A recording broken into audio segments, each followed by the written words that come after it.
তাফসীর মাহফিল CHP।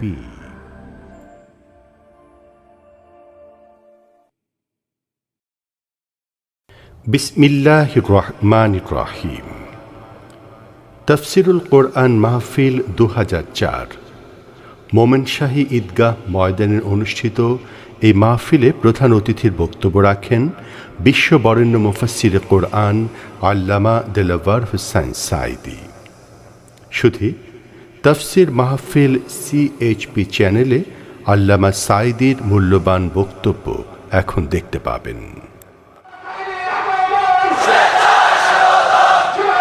আলহামদুলিল্লাহ নাহমাদুহু ওয়া নাস্তাঈনুহু ওয়া নাস্তাগফিরুহু ওয়া নাউযু বিল্লাহি মিন শুরুরি আনফুসিনা ওয়া মিন সাইয়্যাতি আ'মালিনা মান ইয়াহদিল্লাহু ফালা মুদিল্লা লাহু ওয়া মান ইউদ্লিল ফালা হাদিয়া লাহু ونشهد أن لا إله إلا الله وحده لا شريك له ونشهد أن سيدنا وحبيبنا ومولانا محمدا عبده ورسوله الذي أرسله بالحق بشيرا ونذيرا وداعيا إلى الله بإذنه وسراجا منيرا فقد قال الله تعالى في كلامه المجيد وفرقانه الحميد أعوذ بالله من الشيطان الرجيم بسم الله الرحمن الرحيم إن الله وملائكته يصلون على النبي يا أيها الذين آمنوا صلوا عليه وسلموا تسليما اللهم صل على مولانا محمد وعلى آل سيدنا مولانا محمد প্রাণ খুলে মহব্বতের সাথে সবাই পড়েন আল্লাহুম্মা সাল্লি আলা মাওলানা মুহাম্মদ ওয়া আলা আলি সাইয়্যিদিনা মাওলানা মুহাম্মদ বালাগাল উলা বিকামালিহি كشف الدجى بجماله حسنت جميع خصاله صلوا عليه होना ये फूल तो बुलबुल का तरन्नुम भी न हो चिमने दहर में कलियों का तबस्सुम भी न हो बलगल उला बिकमालिही कशफत दुजा बिजमालिही हसनत जमीउ खसालिही सल्लू अलैहि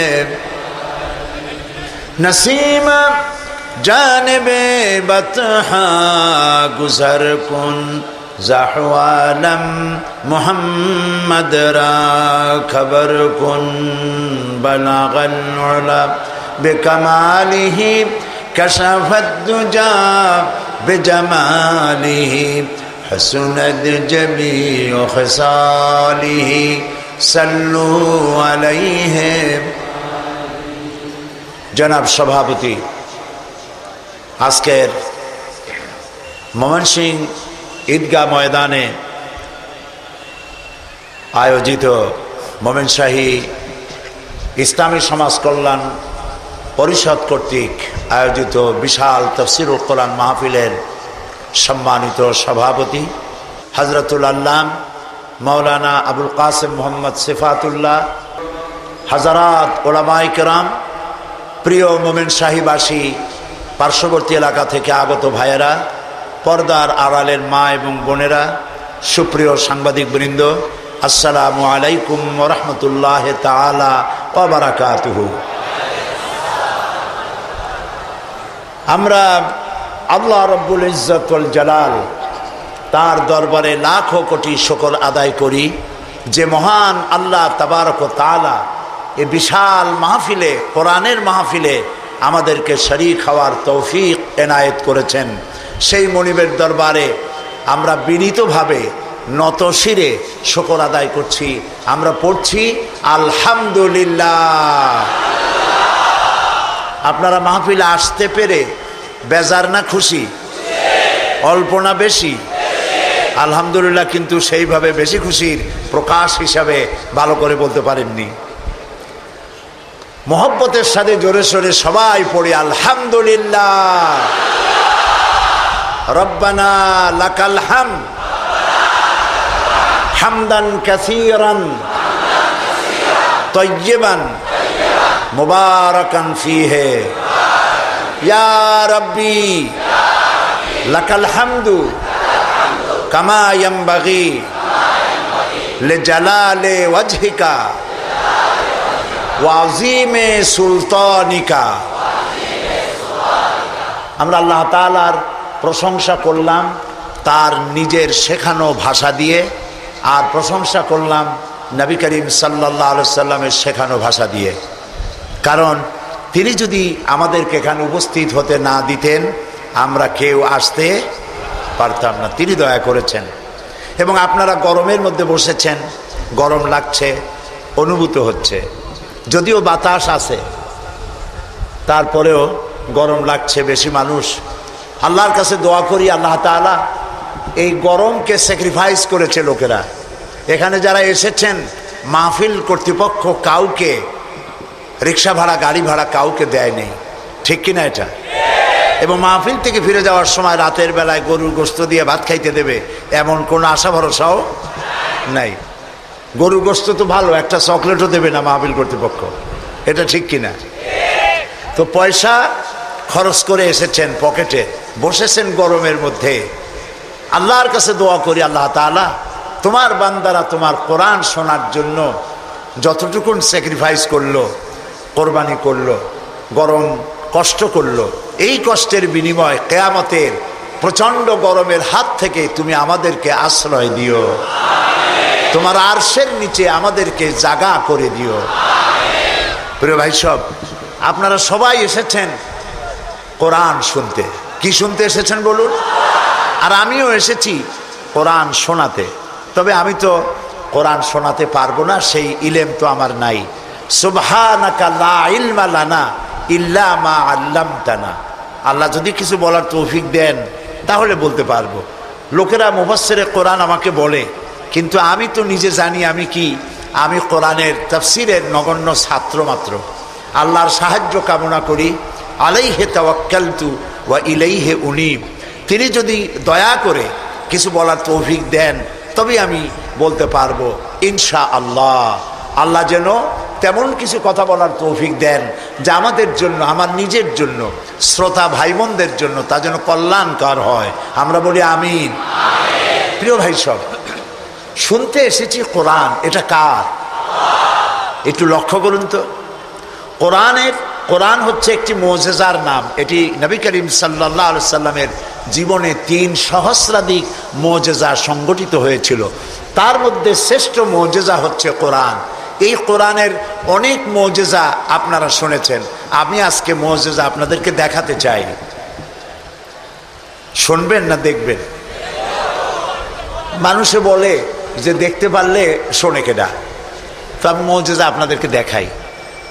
এরকম একটি সমাবেশ করতে হলে যে কোনো রাজনৈতিক দলের লক্ষ লক্ষ টাকা খরচ করা লাগবে, এটা ঠিক কিনা? কিন্তু এখানে ওই পরিমাণ টাকা খরচ হয়নি। খুব কম খরচে এই মানুষগুলি এখানে একত্রিত হয়েছে। মৌচাকের মতো মধুমক্ষিকীরা, এ কোরআন হচ্ছে মৌচাক। আর এর থেকে মধু আহরণ করতে এসেছে সব মৌমাছিরা।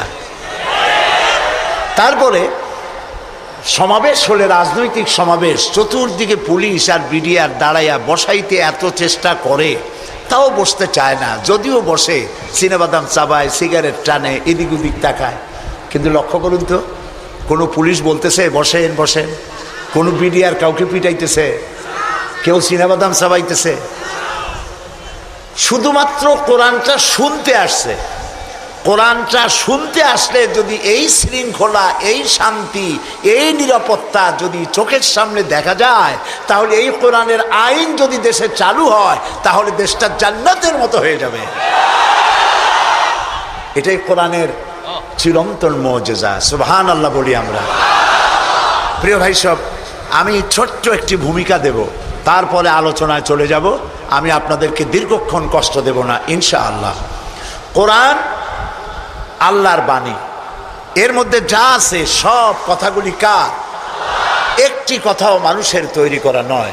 এর বিসমিল্লাহ থেকে শুরু করে সূরা নাস পর্যন্ত সবটা কার? নাজিল করেছেন তিনি, এবং এটি একজন ফেরেশতার মাধ্যমে নবীদের কাছে এসেছে। ফেরেশতা নাম কি আপনারা জানেন? সবাই জানেন, হযরতে জিবরাইল আলাইহিস সালাম। তার মাধ্যমে এগুলি নবীদের কাছে, নবী করিম সাল্লাল্লাহু আলাইহি সাল্লামের কাছে নাজিল হয়েছে। একদিনে হয় নাই, সময় লেগেছে কয় বছর? 23 বছর।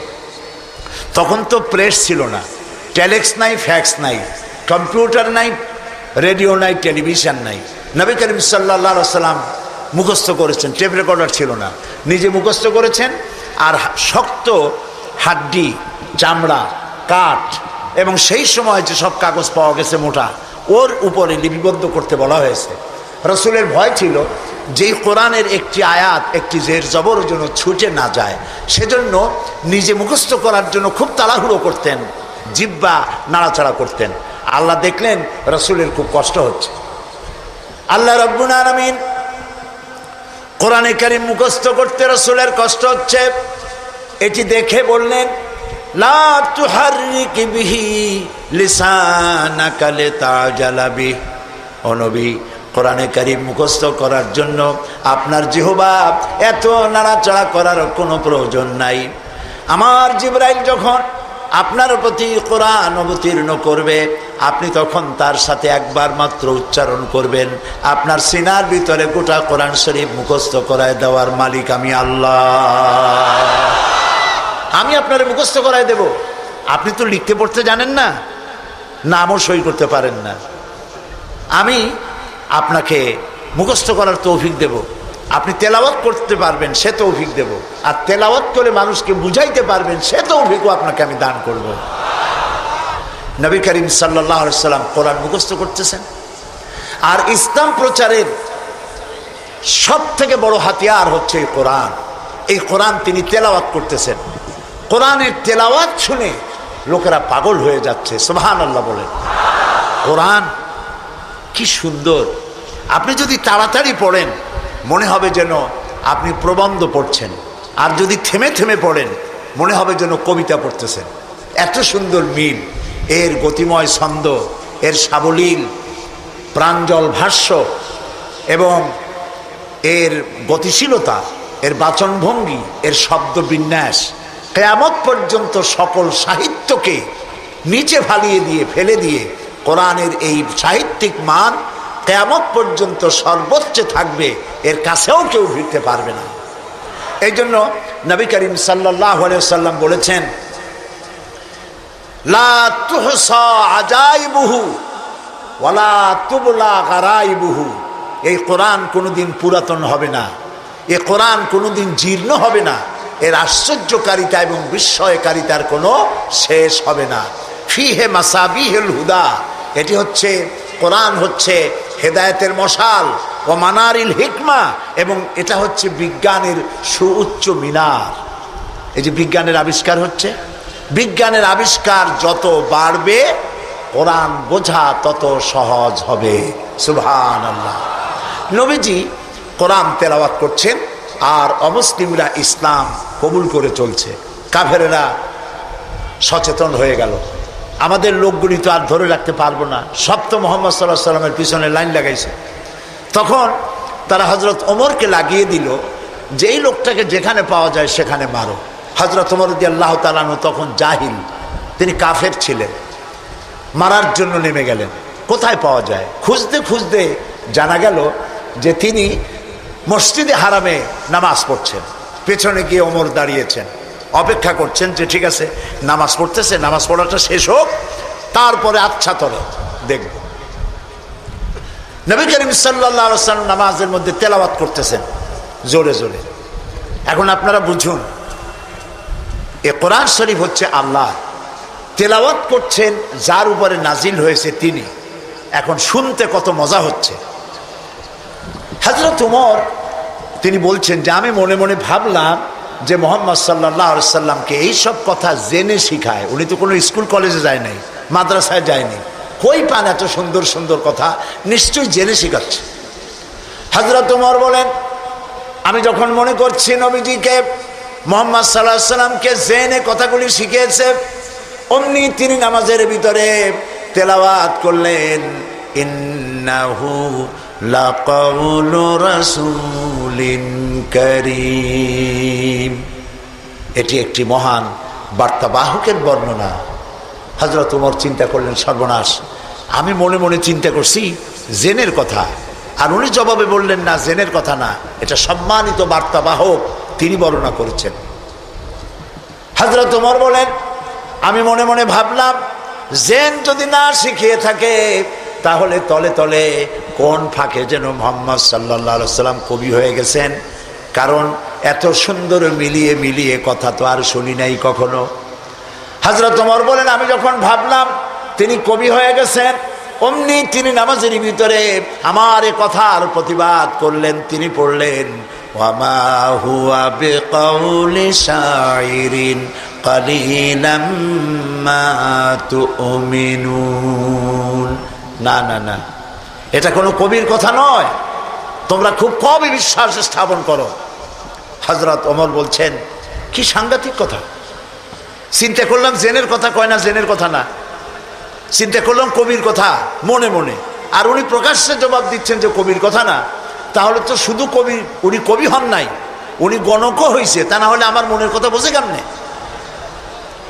হযরত ওমর বলেন আমি যখন মনে মনে চিন্তা করলাম তিনি গণক হয়েছেন, অমনি নামাজের ভিতরে তিনি আমার এই কথারও জবাব দিয়ে দিলেন। তিনি পড়লেন ওয়ালা বিকাউলি কাহিনিন কালিলাম মা তাযাক্কারুন। না, এটা কোনো গণকের কথা নয়। সুবহানাল্লাহ, তোমরা খুব কমই উপদেশ গ্রহণ করে থাকো। হযরত ওমর বলছেন এবার আমার পায়ের তলা থেকে যেন মাটি খসে যাচ্ছে। কি আশ্চর্য কথা, যা মনে চিন্তা করি তার জবাব আসে নামাজ থেকে। এটা জেনের কথা না, এটা কবির কথা না, এটা গণকের কথা না, তবে এটা কি? বিরাট এক জিজ্ঞাসাবোধক চিহ্ন আমার সামনে ঘুরপাক খাচ্ছে, তবে এটা কি?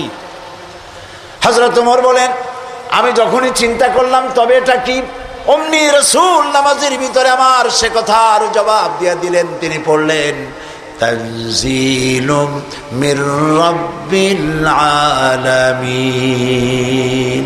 এটি হচ্ছে আল্লাহ রাব্বুল আলামিনের নাজিলকৃত কিতাব। হযরত ওমর বলছেন আমার মনে হচ্ছিল যেন ইসলাম তার সব শক্তি নিয়ে তার শেকড় শুদ্ধ আমার কলিজার মধ্যে গেড়ে বসতেছে। কোরআন এক বৈপ্লবিক পরিবর্তন এনেছিল তদানীন্তন সমাজের মধ্যে। যারা চোর ছিল, ডাকাত ছিল, রাসূলুল্লাহ মেসমেরিজম করেন নাই, জাতিকে হিপনোটাইজ করেননি। গোটা জাতি চোর, ডাকাত, জেনাকার, বদমাশ, সন্ত্রাসী, সুদখোর, গোটা জাতির মধ্যে একটি বিরাট পরিবর্তন এসে গেল। যারা ছিল চোর, যারা ছিল ডাকাত, তারা মানুষের সম্পদের পাহারাদার হয়ে গেল। সুবহানাল্লাহ বলবেন না? যারা নারীর সতীত্বের জম ছিল তারা নারীর সতীত্বের সংরক্ষণকারী হয়ে গেল।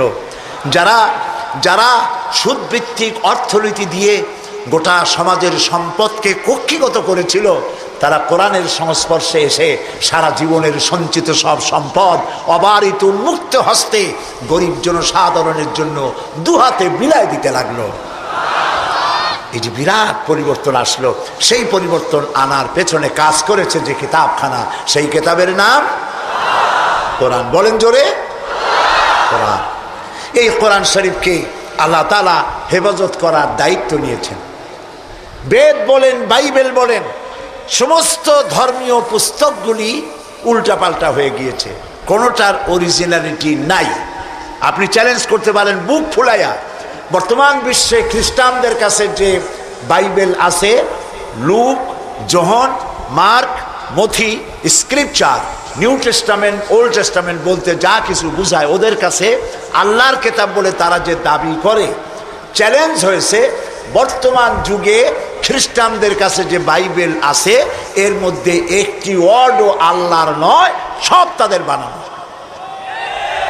এই চ্যালেঞ্জের মোকাবেলা খ্রিস্টান জগৎ করতে পারে নাই। কিন্তু কোরআন শরীফ সম্পর্কে এই কথা কেউ বলতে পারবে না যে এর একটি অক্ষরও মানুষের তৈরি করা। সুবহানাল্লাহ। এটিকে হেফাজত করেছেন কে? আল্লাহ রাব্বুল আলামিন বলেন, ইন্না নাহনু নাযালনা যিকরা ওয়া ইন্না লাহু লাহাফিজুন। কোরআন নাজিল করেছি আমি, আর সংরক্ষণের দায়িত্ব আমি আল্লাহ আমার নিজ হাতে গ্রহণ করেছি। সুবহানাল্লাহ। কোরআন হেফাজতের ব্যবস্থা দেখুন, আল্লাহ তাআলা কোরআন হেফাজত করেছেন। সিন্ধুকের ভিতরে কলেন নাই, তাহলে পোকামাকড়ে খাইতে পারতো, নষ্ট করে ফেলতে পারতো। ব্যাংকের লকারে রাখেন নাই, লোহার সিন্ধুকে রাখলে এটা ড্যাম হতে পারতো, এটা ফাঙ্গাস পড়তে পারতো, এটা নষ্ট হয়ে যেতে পারতো। আল্লাহ তাআলা হেফাজতের এমন ব্যবস্থা করলেন যা পৃথিবীর কোনো জাতির ধর্মীয় গ্রন্থকে হেফাজতের এই ব্যবস্থা নাই। সেটা কি? সেটা হলো আলমারিতে নয়, সিন্ধুকে নয়, ব্যাংকের লকারে নয়, মানুষের মেমোরির ভিতরে, কলিজার মধ্যে, ব্রেনের মধ্যে আল্লাহ পাক কোরআনকে হেফাজত করে দিয়েছেন। এমন জায়গায় রেখেছেন যেখান থেকে ফাঙ্গাস পড়া অথবা পোকামাকড় ঢুকে, তেলা পোকা, উই পোকা, সার পোকা ঢুকে নষ্ট করবে এমন কোনো সম্ভাবনা নাই। চুরি হবে, ডাকাতি হবে, পরিবর্তন হবে এমন কোনো সুযোগ নাই। কোরআন মানুষকে মুখস্থ করা আল্লাহ সহজ করেছেন। সুবহানাল্লাহ। সূরা কামার, সূরা কামারের মধ্যে আল্লাহ রাব্বুল আলামিন 4 বার বলেছেন, ওয়ালাকাদ ইয়াসসারনাল কুরআনা লিযিকর ফাহাল মিন মুদ্দাকির। অবশ্যই কোরআন মুখস্থ করার জন্য আর বোঝার জন্য আমি আল্লাহ মানুষের কাছে সহজ করে দিয়েছি। সুবহানাল্লাহ। মানুষ এখন মুখস্থ করতেছে। কোরআন যারা মুখস্থ করছে তাদের সংখ্যা, এক জরিপে জানা গেছে সারা পৃথিবীতে কোরআন যারা মুখস্থ করেছে তাদের সংখ্যা 5 কোটি ছাড়াই গেছে। ময়মনসিংহে হাফেজ নাই, আছে সর্বত্র। সেবার লন্ডনে এক মাদ্রাসায় আমাকে দাওয়াত করা হলো, হেফজখানা। যারা মুখস্থ করেছে কোরআন তাদের মাথায় পাগড়ি পরাবার জন্য। এখন মাদ্রাসা মুখস্থ করা, কোরআন মুখস্থ করার মাদ্রাসা লন্ডনে হয়েছে। আলহামদুলিল্লাহ। কোন ইসলাম ডুবাই দেবো, মিটাই দেবো, যতই চিল্লা, এটা বন্ধ করার ক্ষমতা পৃথিবীর কোন মানুষের নাই। এটা বন্ধ করার ক্ষমতা বুশের নাই, বুশের বাবেরও নাই। সুবহানাল্লাহ বলে। প্রিয় ভাই সব, সেই ইংল্যান্ডে আজ আর নাই যে ইংল্যান্ডে এখন থেকে 150 বছর আগে মাত্র একটা মসজিদ ছিল। সেই ইংল্যান্ডে এখন মসজিদের সংখ্যা 8000 ছাড়াই গেছে। কেমনে বন্ধ করবা ইসলাম? ফেরাউন যত চেষ্টা করছে মুসারে আসতে দেবে না। আল্লাহ মুসা আলাইহিস সালাম নিয়ে ফেরাউনের ঘরেই লালন পালন করছে, ঠিক কিনা? তো সেই মাদ্রাসার ছাত্রদেরকে মাথায় পাগড়ি পড়াতে পড়াতে 10-12 দিন ছেলে, ছোট্ট একটা ছেলে আসছে এতটুকু স্যার। আমি জিজ্ঞেস করলাম এ কি? আমি মনে করছি সে বোধহয় আন্দাজে আসছে পাগড়ি নেওয়ার জন্য। তাই বললাম এ কি? বলে যে এর মাথায় তো পাগড়ি দিবেন কেন? কয় যত হাফেজ। আশ্চর্য, কত বয়স কত? কয় 7-7.5 বছর হবে। সুবহানাল্লাহ। আমার চোখে পানি এসে গেল। আমার কাছে মনে হলো যেন আল্লাহ তাআলা প্রশান্ত মহাসাগরকে একটা ঝিনুকের মধ্যে আল্লাহ তাআলা ঢুকাই দিয়েছে। কোরআনের হেফাজতের মালিক কে? আরো জোরে বলুন। তিনি হেফাজতের দায়িত্ব নিয়েছেন। এখন এই কোরআন থেকে আমি কিছু কথা আলোচনা করতে চাই স্বল্প সময়ের মধ্যে। আলোচনা করব সেই জায়গা দিয়ে যেই জায়গাটি থেকে আলোচনা করলে পরে আমাদের আকীদা দুরস্ত হয়ে যাবে। আল্লাহ তো সংখ্যা বেশি চান না, আল্লাহ চান কোয়ালিটি। কোয়ান্টিটির প্রয়োজন না, কোয়ালিটির প্রয়োজন। 313 জন মুসলমান দিয়ে যা হয়েছে, আজকে পৃথিবীতে 150 কোটি মুসলমান দিয়ে তা হচ্ছে না। ঠিক কিনা বলেন? সত্য কিনা? এমন সময় তো ছিল যখন মুসলমানেরা একটা খেজুর ছিঁড়ে ছিঁড়ে 8-10 জন দাঁতে লাগায় চাবাইছে। এক গ্লাস পানি অনেকজন মানুষের ঠোঁট ভিজিয়ে তারপরে লড়াই করেছেন। এরপরে গোটা পৃথিবীর অর্ধেকটা পৃথিবী মুসলমানদের পায়ের উপরে চুমো খেয়েছে। আজ মুসলমানের সংখ্যা বেড়েছে কিন্তু কোয়ালিটি বাড়ে নাই। কোয়ালিটি বাড়াবার জন্য ফাউন্ডেশন হচ্ছে তাওহীদ, তাওহীদে বিশ্বাস, শিরক থেকে বাঁচা আর তাওহীদে বিশ্বাস স্থাপন করা। এই আকীদা যদি মজবুত না হয় তাহলে আমাদের সংখ্যা যতই বাড়ুক, কাফের এবং দুশ্মনদের সামনে আমরা হেয় প্রতিপন্ন, লাঞ্ছিত হতে বাধ্য হব। সেই জন্য আমি আপনাদের সামনে একটি জায়গা থেকে আলোচনা করতে চাই। তার আগে শয়তানের ওয়াসওয়াসা থেকে পানাহ চেয়ে নিতে হবে, কারণ শয়তান চায় না যে আমরা আল্লাহর কথা শুনি। শয়তান কি চায়? সেই জন্য আল্লাহ তাআলা বলেছেন কোরআন তেলাওয়াতের সময় শয়তানের ওয়াসওয়াসা থেকে আমার কাছে পানাহ চেয়ে নিও। আপনারা সবাই আমার সাথে পড়েন, আউযু বিল্লাহি মিনাশ শাইতানির রাজীম, বিসমিল্লাহির রাহমানির রাহিম। বিতাড়িত মরদুদ শয়তানের ওয়াসওয়াসা থেকে পানাহ চাই পরম করুণাময় আল্লাহর নামে। শুরু করছি সূরা লুকমান, দ্বিতীয় রুকু। ওয়ালাকাদ আতাইনা লুকমানাল হিকমাতা আনিশকুর লিল্লাহ ওয়া মান ইয়াশকুর ফাইন্নামা ইয়াশকুরু লিনাফসিহি ওয়া মান কাফারা ফাইন্নাল্লাহা গানিয়্যুন হামিদ। وإذ قال لقمان لابنه وهو يعظه يا بني لا تشرك بالله إن الشرك لظلم عظيم। সাদাকাল্লাহুল আযীম। দুটি আয়াত আমি আপনাদের সামনে তেলাওয়াত করেছি। অর্থ হচ্ছে, আর অবশ্যই আমি লোকমানকে জ্ঞান দান করেছি এবং তাকে বলেছি যে তুমি আল্লাহর প্রতি কৃতজ্ঞ হও। ওমা ইয়াশকুর ফাইন্নামা ইয়াশকুরু লিনাফসি, আর যে ব্যক্তি কৃতজ্ঞ হয় সে তা নিজের জন্যই কৃতজ্ঞতা প্রকাশ করে। ওমান কাফারা, আর যে ব্যক্তি অকৃতজ্ঞ, ফাইন্নাল্লাহা গানিয়্যুন হামিদ, আর জেনে রেখো আল্লাহ তাআলা কারো কৃতজ্ঞতার, কারো প্রশংসার মুখাপেক্ষী নন। তিনি হামিদ, নিজের থেকে নিজেই প্রশংসিত। এটি হলো আমার তেলাওয়াতকৃত আয়াতের তরজমা। এখন এই আয়াত থেকে কিছু কথা আমি আপনাদের সামনে আলোচনা করতে চাই। ফ্যানটা আমার দিকে একটু ডাইরেক্ট করে দেন। সেটা হলো এই, আল্লাহ তাআলা বলছেন ওয়ালাকাদ আতাইনা লুকমানাল হিকমা, আমি লোকমানকে জ্ঞান দান করেছি। লোকমান সম্পর্কে আমাদের অনেকের ধারণা যে লোকমান ছিলেন পয়গম্বর বা নবী বা রসুল ছিলেন। এটি ঠিক নয়। হযরত লোকমান নবী না, রসুল না, তাকে আল্লাহ জ্ঞান দান করেছিলেন। কে জ্ঞান দান করেছিলেন বলুন? আল্লাহ তাআলা তাকে জ্ঞান দান করেছিলেন। হযরত লোকমান ছিলেন একজন বাদশার, একজন রাজার, তিনি ছিলেন কৃতদাস। এখন একদিন বাদশার কাছে খবর এলো যে আপনার যে খাদেম, যে গোলাম লোকমান, সে তো বড় বুদ্ধিমান মানুষ। বলে কেমন? যেখানেই যায় উট ভেড়া ছাগল ইত্যাদি তো পালে, তো যখন যেখানে যায় উট ভেড়াগুলো ছেড়ে দিয়ে তারপরে এক জায়গায় বসে, আর সব রাখালরা তার চারদিকে এসে বসে যায়, আর উনি জ্ঞানপূর্ণ কথা বলে। তার জ্ঞানের কথা শুনে মানুষগুলি হা করে তাকায় থাকে। বাদশা মনে করলেন যে আমার ভেড়া ছাগল রাখে, তার যদি হয় এত জ্ঞান, তো তারে তো আমার আটকায় রাখা ঠিক না। আচ্ছা জ্ঞানটা কেমন, তো একটু পরীক্ষা তো করি।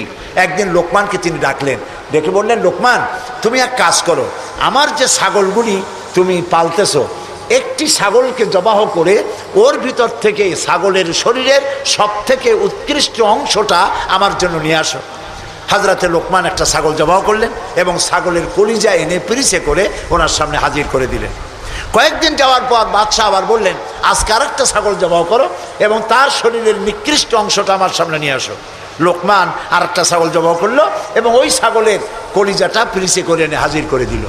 বাদশাহ বলল, আমি শুনছিলাম তোমার নাকি অনেক জ্ঞান, এই বুঝি জ্ঞানের পরিচয়। আমি যেদিন চাইলাম, প্রথম বললাম সব থেকে উৎকৃষ্ট জিনিস আনো, তুমি কলিজা নিয়ে আসলা।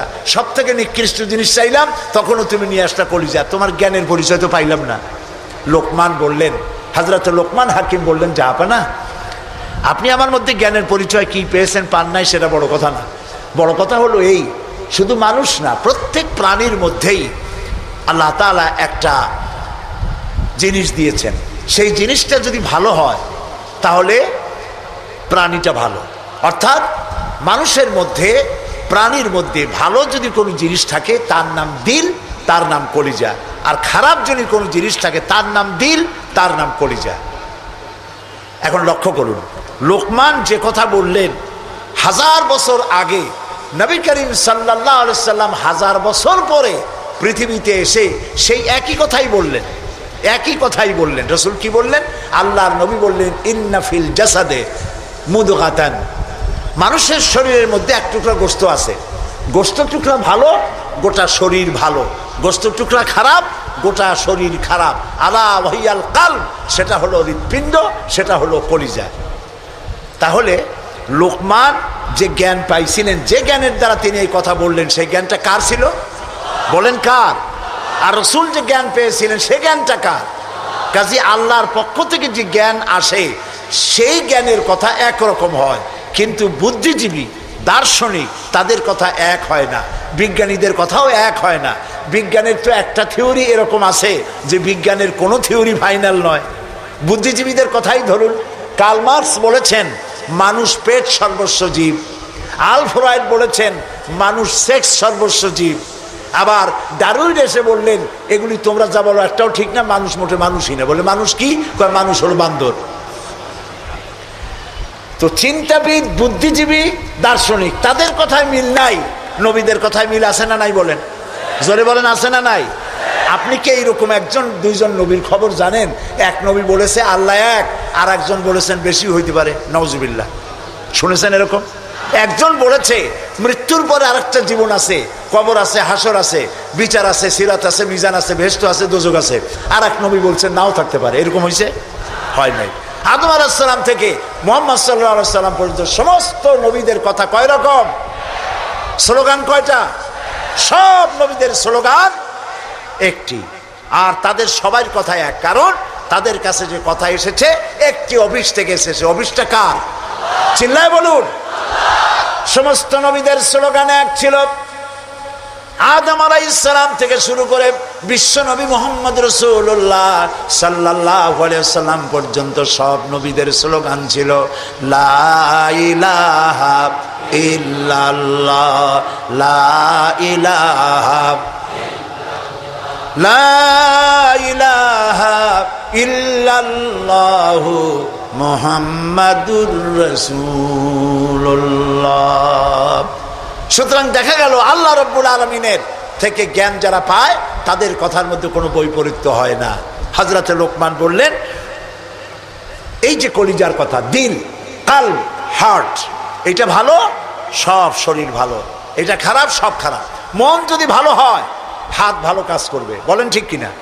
হাত ওজনে কম দেবে না। মন ভালো, ওজনে কম দেবে না। হাত খাদ্যে ভেজাল দেবে না, জমিনের আইল ঠেলবে না, পরনারী স্পর্শ করবে না। সুবহানাল্লাহ বলেন। আর মন যদি খারাপ হয়, চোখ শুধু খুঁজে বেড়াবে মেয়ে লোক কোথায়, পাও খুঁজে বেড়াবে খারাপ জায়গা কোথায়, হাত খুঁজে বেড়াবে খারাপ জিনিস কোথায়। ঠিক কিনা? মন ভালো, সব ভালো। এই দিল আবার 3 প্রকার হয়। দিল কয় প্রকার? 3 প্রকার। কোরআন থেকে বলছি, দিল 3 প্রকার: সুস্থ দিল, অসুস্থ দিল, মৃত্যু দিল। এই 3 প্রকারের দিল। এখন আসুন অ্যানালাইসিসের মাধ্যমে আমরা দেখি আমাদের কোন দিল। সুস্থ দিল কাকে বলে? আল্লাহ রাব্বুল আলামিন বলেন, আল ইয়াওমা লা ইয়ানফাউ মালুন ওয়ালা বানুন ইল্লা মান আতাল্লাহ বিকলবিন সালিম। এটি হলো সুস্থ দিন।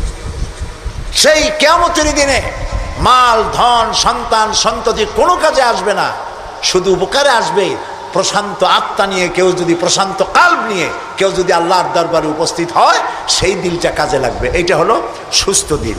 অসুস্থ দিল কোনটা? ফি কুলুবিহিম মারাদুন ফাযাদাহুমুল্লাহু মারাদা। তাদের দিলের মধ্যে ছিল একটি রোগ, সেই রোগকে আল্লাহ আরো বৃদ্ধি করে দিলেন। অসুস্থ দিলের নমুনা কি? ওয়াজ ভালো লাগে, সিনেমাও খারাপ লাগে না, মসজিদও ভালো লাগে, কীর্তনও খারাপ লাগে না। এই যে দুইটা ভালো লাগে, এটি হলো অসুস্থ দিল। এটার নাম কি? আছে না আমাদের সমাজে? কয় যে হুজুর ওয়াজ শুনতে খারাপ লাগে না, কিন্তু গান যখন শুনি তাও মজা লাগে, মসজিদও ভালো লাগে, সিনেমাও খারাপ লাগে না। আছেন এরকম লোক? আছে। এটা কেন? এটা হলো এই জন্য যে ইমানের মধ্যে জং ধরে গেছে। সাপে যদি রাত্রে কামড়ায়, রাতের বেলায় সাপে কামড়াইছে, ওজার কাছে যায় লোকেরা। মোমেন শাহীতে ওজা আছে না? ওজার কাছে যায়, যে বলে সাপে কামড়াইছে। এখন ওজা প্রথমে টেস্ট করবে যে সাপটা বিষধর সাপ না বিষহীন সাপ। সাপ তো দুই রকম আছে। যে সাপে কামড়াইলে তাৎক্ষণিকভাবে লোক মারা যায়, ওই সাপরে মোমেন শাহীতে কি বলে? কি বলে? গোখরো সাপ। আর যেটা দেখতে খুব রং ছং মোটা টোটাও আছে, কিন্তু কামড়াইলে কিছু হয় না, ওইটা কি? জোড়া সাপ।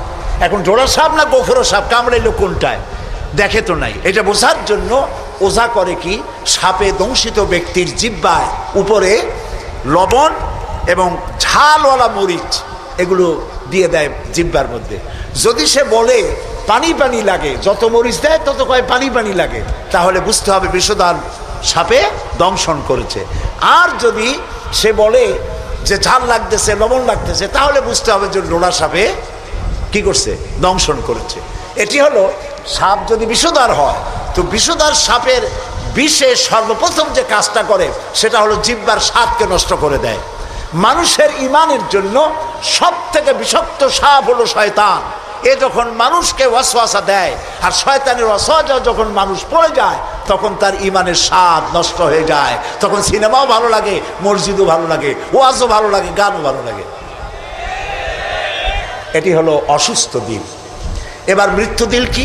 মৃত্যু দিল সম্পর্কে আল্লাহ বলছেন, ওয়ালাকাদ যারানা লিজাহান্নামা কাসীরাম মিনাল জিন্নি ওয়াল ইনস লাহুম কুলুবুন লা ইয়াফকাহুনা বিহা। মানুষ আর জিনদের মধ্যে আল্লাহ তাআলা বলেন, আমি এক শ্রেণীর রেডিমেড জাহান্নামী তৈরি হয়েই আছে মানুষ এবং জিনের মধ্যে। ওরা কারা? লক্ষ্য করুন, মৃত্যু দিল কাদের? লাহুম কুলুবুন লা ইয়াফকাহুনা বিহা, যাদেরকে আমি হৃৎপিণ্ড দিয়েছি, বিবেক দিয়েছি, সব বোঝে, আমারে বোঝে না। আছেন এরকম কিছু বুদ্ধিজীবী? বলেন আছে না? কবি আছেন এমন কিছু, সাহিত্যিক আছেন এমন কিছু। নারীর সৌন্দর্য, নারীর রূপের সৌন্দর্যের ব্যাপারে কবিতা লিখতে লিখতে কলমের কালি শেষ হয়ে যায়, কিন্তু এই সৌন্দর্য কে দিলেন তার চিনতেই পারল না। ফুলের ব্যাপারে গান লেখে, কবিতা লেখে, ফুলের রং, ফুলের গন্ধ। প্রজাপতি, প্রজাপতি কে এত সুন্দর করে, কোন শিল্পী তোমার ডানায় এত সুন্দর রং দিল, তার গান তৈরি করে, কিন্তু প্রজাপতির রং কে দিল আরে খুঁজে পায় না। তারপরে বলে কি? বলে যে সব বুঝেছি, শান্তিনিকেতন গিয়া পড়ে শুনিয়া, সাহিত্যের উপরে ডক্টরেট ডিগ্রি নিয়া কয় সব বুঝেছি। বলে বাবা কি বুঝেছো? কয় দেয়ার ইজ নো গড। সারা জীবন বসে বুঝলো যে প্রভু বলতে কেউ নাই, আল্লাহ বলতে কেউ নাই। বলে নাউযুবিল্লাহ। লাহুম কুলুবুন লা ইয়াফকাহুনা বিহা, সব বোঝে কিন্তু আল্লাহরে চেনে না। নিজের শরীরটা দেখে, আল্লাহরে খুঁজে পায় না। আহারে, তুমি তো তোমার শরীরটা দিয়েই আল্লাহরে চিনতে পারো। সুবহানাল্লাহ বলে। শরীরটা দিয়ে আল্লাহরে চেনা যায়। এই যে দুটো চোখ, এই চোখ দিয়ে সব সময় আমরা নেগেটিভ দেখি। সব সময় প্রতিটি চিত্র, প্রতিটি মুহূর্তে নেগেটিভকে পজিটিভ করে দেখায় কে? কে দেখায়? সুবহানাল্লাহ। এত সুন্দর দুটি চোখ আল্লাহ দিলেন, চোখের মধ্যে আল্লাহ আবার পানি দিয়ে দিলেন। পানি মানে কান্নার পানি না, এমনি চোখে পানি আছে। আপনি চোখে পলক মারেন না, কথা না বললে বুঝি কি? এই যে পলক মারেন, এটা কি ইচ্ছে করে মারেন না অটোমেটিক হয়? অটোমেটিক হয়। ইচ্ছে করে মারলে ফটর ফটর করতো। আপনি নিজের অজান্তেই চোখগুলি পলক মারে কেন? আল্লাহ রাব্বুল আলামিন মানুষের কল্যাণের জন্য এমন অটোমেটিক ব্যবস্থা করে তিনি রেখে দিয়েছেন। শহরে বন্দরে গ্রামে নগরে গঞ্জে বাতাসের ভিতরে পলিউশন আছে, রোগের জার্ম আছে, বাতাসের ভিতরে উড়ে বেড়ায়, অনবরত চোখের ভিতরে প্রবেশ করে চোখ নষ্ট করে দিতে পারে। এই জন্য রব্বুল আলামিন চোখের ভিতরে পানি ধরনের একরকম মেডিসিন রেখে দিয়েছেন। প্রতি মুহূর্তে চোখ পলক মেরে মেরে চোখকে আল্লাহ তাআলা ক্লিন করে দিতেছেন। শরীরের ভিতরে একটা শরীর দিয়ে আল্লাহকে চেনার জন্য যথেষ্ট। এই শরীরে আল্লাহ অসংখ্য রগ রেশা দিয়েছেন। মাথা থেকে শুরু করে পা পর্যন্ত যতগুলি নার্ভ আছে, সবগুলি নার্ভ ছিঁড়ে ছিঁড়ে যদি জোড়া লাগানো যায়, পুরা পৃথিবী একবার ঘুরে আসা যাবে। সুবহানাল্লাহ করতে ইচ্ছে করে না? আর যদি পাশাপাশি সাজায় রাখেন, 3 একর জমিন লাগবে একটা মানুষের রগ সাজায় রাখতে। এই রগগুলি দিয়ে আপনি আমি যা খাই, এটাকে বলা হয় কার্বোহাইড্রেট। চাউল জাতীয় খাদ্য, আটা জাতীয় খাদ্য, চিনি জাতীয় খাদ্য, আর ডাল জাতীয় খাদ্য। এই 4 প্রকারের খাদ্য হলো কার্বোহাইড্রেট। এগুলি মানুষে খাইলে পরে শরীরের ভিতরে এর থেকে রক্ত হয়, এর থেকে পেশাব পায়খানা হয়ে বর্জ্য বেরিয়ে যায়। আর যেটা রক্ত হয়, সেই রক্তটাকে গোটা শরীরে প্রবাহিত করে শরীরটাকে আল্লাহ উষ্ণ রাখেন। সেজন্য এত রগ রেশা দিয়েছেন। এখন এই রক্তগুলিকে মাথা থেকে শুরু করে পা পর্যন্ত পৌঁছে দেওয়ার জন্য আল্লাহ একটা জেনারেটর রেখে দিয়েছেন বুকের মধ্যে। কন্ত বুদ্ধি করে জেনারেটর নামটা কি? মাশাআল্লাহ, বুঝে ফেলেছেন। জেনারেটরের নাম হার্ট। সেটা অনবরত সিস্টোলিক অ্যান্ড ডায়াস্টোলিক এভাবে করে সম্প্রসারণ সংকোচন এরকম করতেছে। চিকিৎসা বিজ্ঞানীরা বলেছেন, মানুষকে মাথা থেকে শুরু করে কাটাকাটি করে সব বুঝেছি, কিন্তু হার্ট এরকম করে কেন, এর উৎস আজ পর্যন্ত পৃথিবী খুঁজে পায় না। এটি এভাবে করে করে রক্ত ছড়িয়ে দিচ্ছে। এখন দেখেন আল্লাহর খোঁজার ব্যবস্থা। মানুষ খাইয়া তারপরে হার্টের মধ্যে চর্বি গিয়ে জমে। হার্টের মধ্যে যে করোনারি আর্টারির মধ্যে গিয়ে চর্বি জমতে লাগলো। হঠাৎ করে রক্ত প্রবাহ যখন বন্ধ হতে থাকে, আর চলতে পারে না, তখন অ্যানজাইনা হয়, হার্টে বেদনা শুরু হয়। এই বেদনা শুরু হলে তাড়াতাড়ি ডাক্তার এনজিওগ্রাম করে তারপর দেখে কতটা নষ্ট হয়েছে। ওইটাকে যদি প্রয়োজন হয় রগ বদলাবার, তখন তাকে বাইপাস করা হয়। বাইপাস করে নতুন রগ লাগাতে হবে। এখন বলেন এই নতুন রগ কোথায়? গরুর রগ লাগাইলে হবে? বলেন, ছাগলের রগ? এখন আল্লাহ রব্বুল আলামিনকে চেনা সহজ। ওই রব্বুল আলামিন এমন সুন্দর ব্যবস্থা রেখেছেন, কারো যদি বাইপাস ওপেন হার্ট সার্জারি করার যদি প্রয়োজন হয়, রগের যদি 2-4টা রগ যদি লাগে, আল্লাহ রাব্বুল আলামিন মানুষের হাতের মধ্যে, পায়ের মধ্যে স্পায়ার পার্টস কতগুলি রগ রেখে দিয়েছেন। ডাক্তারেরা পা থেকে, হাত থেকে সেই রগগুলি নিয়ে হার্টের ভিতরে ওই রগ লাগিয়ে দিয়ে নতুনভাবে আবার রক্ত সঞ্চালনের ব্যবস্থা করে দেয়। যালিকুমুল্লাহু রাব্বুকুম, এই হচ্ছে তোমাদের রব। সুবহানাল্লাহ বলেন। ইনি আল্লাহ যিনি এই ব্যবস্থা করেছেন। কিডনি লাগে একটা মানুষের জন্য কয়টা? না 2টা লাগে না, কিডনি লাগে একটা, কিন্তু আল্লাহ তাআলা দিয়েছেন কয়টা? 2টা। একটা যদি অকেজ হয়ে যায় তো আরেকটা দিয়ে যেন কাজ হয়। লক্ষ্য করুন, আপনার মেমোরি, আপনার মগজ, আপনার ব্রেন, যে ব্রেনটা, যে মগজটা মাথার মধ্যে আছে, এই মগজের মধ্যে রয়েছে অসংখ্য সেল, কোষ, CELL, অসংখ্য কোষ। মেমোরি কোষ, বুদ্ধির কোষ, শোকের কোষ, সুখের কোষ, অনুভূতির কোষ, মানে আপনার জন্য, এরপরে ডাটা ইনফরমেশন রক্ষা করার জন্য কোষ। অনেকগুলি সেল আছে। মেমোরি সেল যেটা আছে মগজের মধ্যে, সারা পৃথিবীর সকল ডাটা, সকল ইনফরমেশন, সকল তথ্য যদি আপনার মেমোরিতে আপনি ঢুকান, এই মেমোরি সেলে এত জায়গা পৃথিবীর সব ডাটা ঢুকাবার পরেও 100 ভাগের 1 ভাগ জায়গা ভরবে না। দেখুন অবস্থা। আপনি বসে আছেন চেয়ারে, অফিসে কাজ করছেন, হঠাৎ করে অনুভব করলেন কে যেন জামা গেঞ্জি ফুটো করে আপনার পিঠের মধ্যে নিডেল ঢুকাই দিছে। কে দিল? কে দিল? ও, তাও তো বুঝে ফেলেছেন, মশা। জামা কাপড় সুদ্ধা নিডেল ঢুকাই দিছে, আপনি কিন্তু টের পাইছেন না? টের পান নাই? টের পেয়েছেন কিনা? এই টের পাওয়ার জন্য আল্লাহ রাব্বুল আলামিন চামড়ার মধ্যে অসংখ্য কোটি কোটি লোমকূপ সৃষ্টি করেছেন। লোমকূপ দিয়ে ঢুকলো, আপনি টের পেয়ে গেছেন। টের পাওয়ার সাথে সাথে এই খবরটা চলে গেছে বুদ্ধির কাছে। বুদ্ধির একটা সেল আছে না ব্রেনে, আপনার ওই যে মগজের মধ্যে, ওইখানে চলে গেছে খবর যে পিঠের মধ্যে একজন ইনজেকশন করতে গেছে। বুদ্ধির সেল সাথে সাথে হাতের উপরে ফ্যাক্স পাঠায় দিয়ে ফ্যাক্স ঠাট করে মেরে দিয়েছে পিঠের উপরে, মশার গোষ্ঠী সাফ হয়ে গেছে। সময় লাগে নাই 1 সেকেন্ডও, সাথে সাথে অ্যাকশন, ডাইরেক্ট অ্যাকশন। সুবহানাল্লাহ। কপালে যদি থাকে আল্লাহরে চিনতে কষ্ট হয় না, আর কপালে না থাকলে শান্তিনিকেতন থেকে পিএইচডি ডিগ্রি করে কাফের হয়ে যায়, মুরতাদ হয়ে যায়, কপাল পুড়ে যায়। এই জন্য অল্পের মধ্যে বুঝতে সহজ, যদি ঈমান থাকে কিসমতে। প্রিয় ভাই সব, আল্লাহ রাব্বুল আলামিন বলছেন লাহুম কুলুবুন লা ইয়াফকাহুনা বিহা, তাদেরকে হৃদয় দিয়েছি, তাদেরকে বিবেক দিয়েছি, সব বুঝলো, আমারে বুঝলো না। তাদের আমি কান দিছি, সব শুনলো, কিন্তু আমার কথা হকের দাওয়াত শুনলো না। চোখ দিলাম, সব দেখলো, কিন্তু সবকিছু দেখে আমারে খুঁজে পাইলো না। এদের অবস্থাটা কি? আল্লাহ রাব্বুল আলামিন বলেন উলাইকা কাল্লানাম, এরা চতুষ্পদ জানোয়ারের মতো। আল্লাহ বলেন না, তাতেও হয় না, বালহুম আদাল, এরা জানোয়ারের চাইতেও নিকৃষ্ট। বলেন নাউজুবিল্লাহ। জানোয়ারের চাইতেও নিকৃষ্ট। আমি চিন্তা করলাম যে আল্লাহ তাআলা জানোয়ার বলছিলেন, তা তো একটা ঠিক ছিল। জানোয়ার বলেছেন, জানোয়ার কে বললেন? পশু কে বললেন? আল্লাহ তাআলা বলেছেন। এখন চিন্তা করলাম আল্লাহ পশু বললেন, ঠিক আছে, কিন্তু পশুর চাইতেও খারাপ এই কথাটা বললেন কেন? বুঝে আসতেছিল না।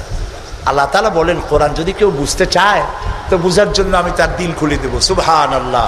ওয়া মান ইয়াত্তাকিল্লাহা ইয়াজআল লাহু মাখরাজা, আল্লাহকে ভয় করে কেউ পথ চলতে চাইলে আল্লাহ পথ তৈরি করে দেন। আমি চিন্তা করে দেখলাম সত্যিই তো জানোয়ারের চাইতেও তো মানুষগুলা খারাপ। ওই সব মানুষ যারা আল্লাহরে চিনল না। কীরকম দেখেন, আপনারা অনেকে বাড়িতে কুকুর পোষেন। কুকুর পোষে না মানুষ? কুকুর সাংঘাতিক বুদ্ধিমান প্রাণী এবং প্রভু ভক্ত। লন্ডনে তো বহুত কুকুর আছে যারা স্কটল্যান্ড ইয়ার্ড বাহিনীতে চাকরি করে, ভালো ভালো চাকরি করে, ইন্সপেক্টরও আছে, হ্যাঁ, কর্নেল আছে, মেজর আছে, ইন্সপেক্টর আছে। অবশ্য কুত্তায় জানে যে সে মেজর বা কর্নেল। এবং এরা দারুণ হুকুম পালন করে। চোরের ছবিটা দেখায় দেবে আর তার ব্যবহৃত কাপড়টা শুকায় দেবে, বাস, শেষ কাজ। যেখানে পাবে সেখানে ধরবে। $1 কোটি বা পাউন্ডও যদি দেয়, কুত্তায় ছাড়বে না। সাংঘাতিক অফিসারেরা। কথা বুঝতে পেরেছে তো? অনেকে কুত্তা পোষে। এখন কুত্তা পুষেছে, মাহফিল আসছে একটা লোক, রাত 2:30, 2টা বা 11টার সময় বাড়ি ফিরেছে। কুত্তা টের পাইছে, অন্ধকার রাত, কে যেন আসতেছে। কুত্তা তার ভাষায় বলেছে হল্ট। এখন বাড়িওয়ালা বলছে এই ডব্লু, আদর করে নাম রাখছে কুত্তার ডব্লু। একটা ধমক দিল, কুত্তায় গলার আওয়াজ শুনে বুঝে ফেলেছে। কিন্তু কুত্তায় গলার আওয়াজ বোঝে না। কুত্তা তো ভালো গরুতেও বোঝে। আপনি আপনার গরুরে ডাক দেন অন্ধকারে, গরু আপনার ডাকে সাড়া দেবে, কাছে আসবে। আসে না এরকম? অন্ধকারে গিয়ে গরুর ডাক দিলে বাড়িওয়ালার ডাকে গরু সাড়া দিয়ে আসে না? বিল দিয়ে আসে না? কুত্তায় থেমে গেল, বুঝতে পারলো এ তো আমার মালিক, আমি তো ভুল করছি। যখন মালিক কাছে আসলো, কুত্তায় লেজ লড়াইয়া গাছ সাথে মিশে মিশে লেজ লড়াইতে লাগলো। তার ভাষায় সে বলতে লাগলো আই এম এক্সট্রিমলি সরি। ও গ্রিন সিগন্যাল, লেজ নাড়াইয়া গ্রিন সিগন্যাল দিয়ে দিল, হুজুর আপনি যাইতে পারেন, স্যার আপনার জন্য দরজা খোলা। কিন্তু এইখানে যদি চোর হইতো আর ডাকাইত হইতো আর যত বলতো ডবলু থাম, তাহলে সে কি থামতো? গর্দানে কামড়াইতো, না হয় ঠ্যাঙ্গে কামড়াইয়া ঠ্যাং ঠং ভেঙে দিত, ঠিক কিনা? তাহলে বোঝা গেল কুত্তায় মালিকও চেনে, শত্রুও চেনে। আল্লাহ কয় উলাইকা কাল আনাম, এগুলো জানোয়ারের চাইতে খারাপ, বালহুম আদাল, এই জন্য খারাপ। কুত্তায় তো মালিক চিনলো, দুশ্মনও চিনলো, বন্ধুও চিনলো। এই মানুষগুলি আল্লাহকে চিনলো না, প্রভুকে মালিককে চিনলো না, তাকে অস্বীকার করলো। কুত্তার চাইতেও নিকৃষ্ট। প্রিয় ভাই সব, মানুষের এই 3 প্রকারের দিল, সুস্থ দিল, অসুস্থ দিল, আরেকটি হলো কি দিল? মৃত্যু দিল। সকল প্রকার দিলের একটা চিকিৎসা আল্লাহ কোরআনে করে দিয়েছেন। সুবহানাল্লাহ। আল্লাহ রাব্বুল আলামিন বলেন, সব হৃদয় জনিত, কলব জনিত রোগের চিকিৎসা হলো আলা বিযিকিরিল্লাহি তাতমাইন্নুল কুলুব। একমাত্র আমার স্মরণ, আমার জিকির, আমার স্মরণ মানুষের অন্তরাত্মাকে ঠান্ডা করে দিতে পারে, কলিজা ঠান্ডা করে দিতে পারে।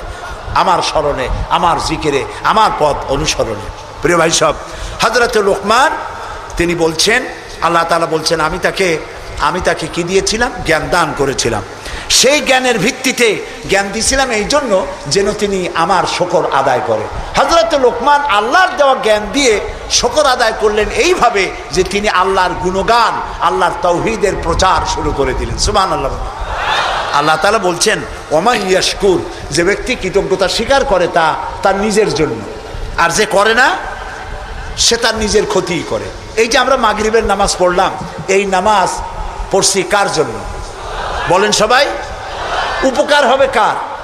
উপকার হবে আমার। এই যে মাঝে মধ্যে আপনারা আলহামদুলিল্লাহ বলেন, সুবহানাল্লাহ বলেন, এতে উপকার কি আল্লাহ না আমার? বলেন সবাই। আমার। তামাম পৃথিবীর এটা এই জন্য যে আল্লাহ তাআলা বিরাটত্ব, খুব লক্ষ্য করুন, আল্লাহ তাআলা বিরাটত্ব, মহানত্ব, শ্রেষ্ঠত্ব এবং মর্যাদার যে স্তরে আল্লাহ তাআলা আছেন, আমরা শুকর করে, প্রশংসা করে, সেজদা করে সেই স্তর থেকে 1 ডিগ্রি উপরে উঠাইতে পারবো না। এবং যেখানে তার মর্যাদা আছে, সারা পৃথিবীর সব মানুষ যদি আল্লাহকে অস্বীকার করে, ওই স্তর থেকে 1 ডিগ্রি নিচে নামানো যাবে না, অসম্ভব। এই জন্য কৃতজ্ঞতা যে প্রকাশ করে সে আল্লাহর জন্যই করে। আমরা যদি আল্লাহর জিকির আজগার না করি, আল্লাহর ক্ষমতা শেষ নাকি? বলেন। আল্লাহ রাব্বুল আলামিন বলেন, ইউসাব্বিহু লিল্লাহি মা ফিস সামাওয়াতি ওয়া মা ফিল আরদ। আকাশে যা কিছু আছে, জমিনে যা কিছু আছে, এর মাঝখানে যা কিছু আছে, সব আমার জিকির করছে, আমার তাসবিহ করছে। আপনারা বসন্তকালে গাছের ডালে শোনেন কোকিল পাখি কুহু কুহু করে ডাকতেছে। আল্লাহ রাব্বুল আলামিন বলেন, ওয়ালাকিন লা তাফকাহুনা তাসবিহাহুম। তোমরা ওদের তাসবিহ বোঝো না, তোমরা শোনো কুহু কুহু, আসলে সে ডাকে আল্লাহু আল্লাহু। বউ কথা ক, আছেন একটা পাখি? মোমেন সাইতে নাই, আছে? ছোটবেলা থেকে শুনতেছি বউ কথা ক, বউ কথা ক। ওর বউ এত অভিমান করলো কেন? কথা মোটে কয়ই না। আসলে বউ কথা কও আমরা শুনি, আর আল্লাহ বলছেন, ওয়ালাকিন লা তাফকাহুনা তাসবিহাহুম, ওরা আমার জিকির করছে, তোমরা বোঝো না। মানুষ বুঝবে কেন? মানুষ তো আন্দাজে যা শোনে, শব্দের সাথে আপনি যা মিলাবেন তাই কিন্তু হয় ভাই। যেমন ট্রেন ছাড়ছে, ট্রেন যখন ছাড়লো তো প্রাথমিক আওয়াজ শোনা যায় যাচ্ছি যাব, যাচ্ছি যাব। যখন জোরে চলে তখন শোনা যায় যাচ্ছি যাব, যাচ্ছি যাব, এরকম শোনা যায়, ঠিক না?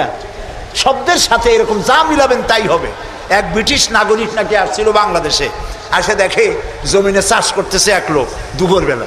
তো তারে গিয়ে ব্রিটিশ নাগরিক জিজ্ঞেস করতেছে, ইংলিশ বেটা, হাউ ডু ইউ ডু? তো কৃষক বলতেছে, আমার বুঝি খাইয়ে খেয়ে কাম নেই, এখন তোমার সাথে আমি এই চাষ ছাড়িয়ে দিয়ে হাডুডু খেলবো, এটা কথা হইলো নাকি? মানে শব্দের সাথে মানুষ যা মিলাইতে চায় তাই মেলে।